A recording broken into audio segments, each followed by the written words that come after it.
Salam cerdas, Ibu Bapak, saudara-saudara yang saya hormati.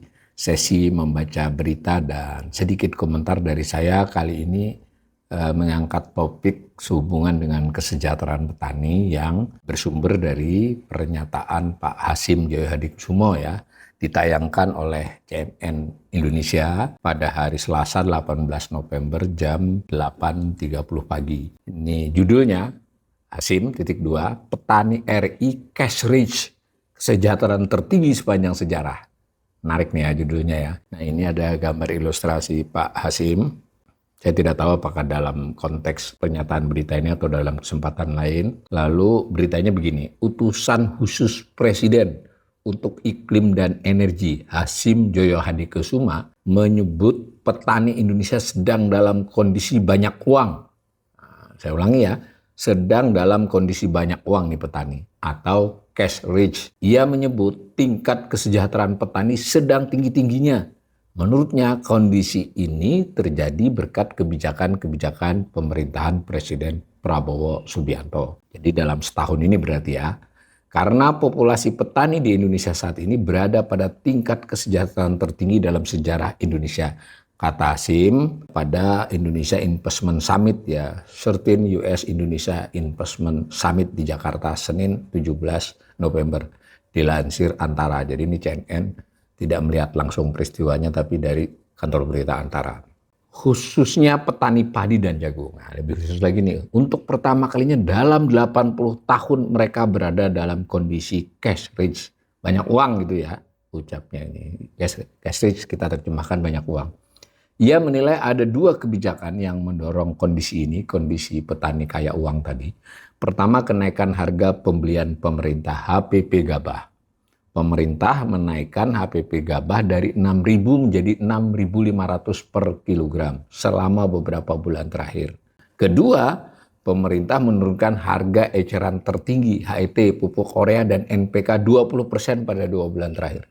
Jadi dua sisi ya menurut argumennya Pak Hasyim ini. Di satu sisi mereka menjual produknya gabah, ini petani berarti contohnya adalah padi, itu naik, sementara ongkosnya turun karena ditopang oleh HET, pupuk Korea dan NPK, itu asumsinya beliau. Jadi melalui dua kebijakan yang langsung disetujui Presiden Prabowo tersebut, para petani kini memiliki daya beli yang jauh lebih besar. Mereka memiliki pendapatan yang lebih besar dibandingkan 80 tahun terakhir. Sekarang mereka benar-benar cash rich, ucap Hasyim. Tentu ini bisa tidak masalah ya, ini kan dari Pak Hasyim dan dia bagian dari pemerintahan ya untuk mengklaim keberhasilan. Tetapi mungkin buat para pemirsa dan itu bisa melakukan pengamatan sederhana lah, yang terutama kawan-kawan yang mungkin tinggal di desa atau yang punya keluarga di desa, cari tahu bener nggak nih petani khususnya padi dan jagung itu sedang banyak uang. Nah, gitu ya. Bisa dicek. Sedangkan bagi ekonom seperti saya atau kawan-kawan kolega saya, ini kan memerlukan analisis berdasarkan data-data entah bulanan, entah tahunan gitu. Apakah penurunan HET, Urea dan NPK, lalu kemudian naiknya HPP itu pengaruhnya apa? Memang pengaruh yang terlihat adalah langsung kepada nilai tukar petani namanya ya, antara yang dia terima dan dia bayar. Tapi tentu kita harus melihat berbagai komponen lain ya, ini turun, ini naik, apakah ongkos lainnya turun, misal begitu ya. Sehingga apakah benar-benar secara perhitungan itu petani memiliki surplus yang lebih banyak, dan yang disebut-sebut ini petani ya, bukan perusahaan-perusahaan besar. Saya lanjut nih. Ia berpendapat Pak Hasyim tadi ya, peningkatan daya beli petani di desa tercermin dari melonjaknya aktivitas belanja daring masyarakat pedesaan di berbagai platform niaga elektronik e-commerce. Ini tentu beliau dapat laporan dari staf atau tenaga dia ya, tim dia nih.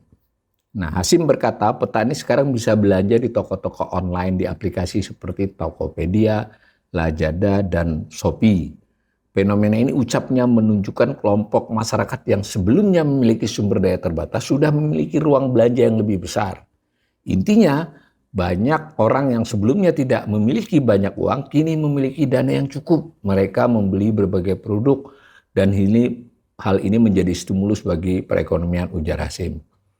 Masuk akal ya argumen beliau ini, tetapi kita juga harus periksa perpindahan dari belanja barang-barang dalam hal barang-barang tertentu dari pasar tradisional atau pasar umum gitu yang fisik pindah ke e-commerce itu apakah karena daya belinya meningkat? Kan ini tidak hanya untuk petani nih, untuk juga masyarakat di perkotaan.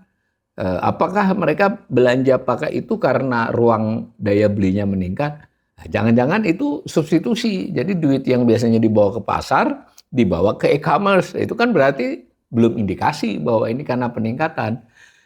Bukan karena lebih banyak duit, karena memang pertama, memang yang namanya perkembangan IT ini luar biasa ya, sampai orang-orang di pedesaan, mohon maaf juga kalangan kelas bawah itu sudah biasa pegang HP dan ada aplikasi e-commerce-nya. Dan juga belanja di e-commerce itu nggak batas bawahnya nyaris nggak ada ya sesuai dengan harga barangnya. Anda beli 10.000 juga bisa diantar kalau memang barang itu tersedia. Iya, jadi sekalipun masuk akal argumennya Pak Hasim ini, saya melompat. Kita tidak bisa menyimpulkan dari banyaknya orang di desa yang mulai memakai e-commerce dengan peningkatan daya belinya. Itu tidak cukup informasi itu. Apakah dia mengurangi pembelian di tempat lain kan begitu ya? Tentu kita berharap yang dikatakan Pak Hasim ini benar. Dan mereka banyak terbukti pakai e-commerce, toko-toko online itu karena memang udah makin kaya ya. Nah, dan kesimpulannya bahkan lebih jauh lagi nih. Karena sebelumnya sumber daya terbatas memiliki ruang belanja yang lebih besar.